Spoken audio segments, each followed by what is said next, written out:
Beach last week, and thank you for this opportunity.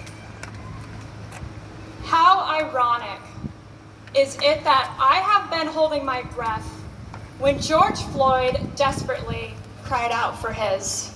How ironic that I felt out of my body tense and anxious when George Floyd's face was pushed into the pavement by the officer. How ironic that my stomach hurts when George Floyd's final words were, "My stomach hurts." My neck hurts when George Floyd was pushed down for 8 minutes and 46 seconds by the officer's knees. I kneeled last week at a protest for 5 minutes, and all I could think about was George Floyd died by the officer kneeling. And last week, I broke curfew at the beach, while two black college kids were tased in their cars, windows smashed, dragged out, and zip-tied. You get the point. I am white, I am privileged. There was one black family in my hometown of Sedona, Arizona, and I have taken the color of my skin for granted. I replay his video over and over in my head, thinking about all of my beautiful, powerful black friends and what stories they must have and how I've never asked. And I know that those stories will probably never happen to me, and I am filled with pain at the thought of anything else happening to them.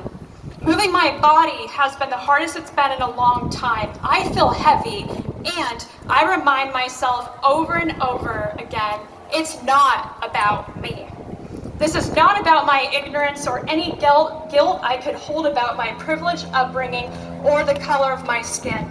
And me holding in all of the pain and suffering I see will literally do nothing. But I can transcend my feelings into action.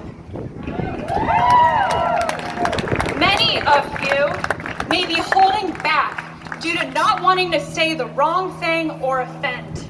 And while you wait, hundreds of black people are being arrested and killed.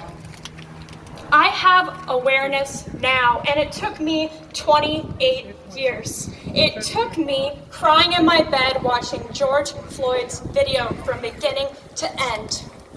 And then a fire lit up deep in my soul. I urge you to leave your comfort zone. There's nothing there. And stop saying sorry and stand up for those that are fucking tired of living in fear.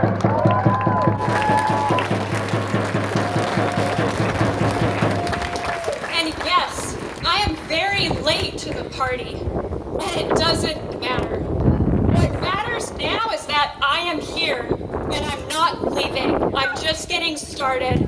Join me. Thank you.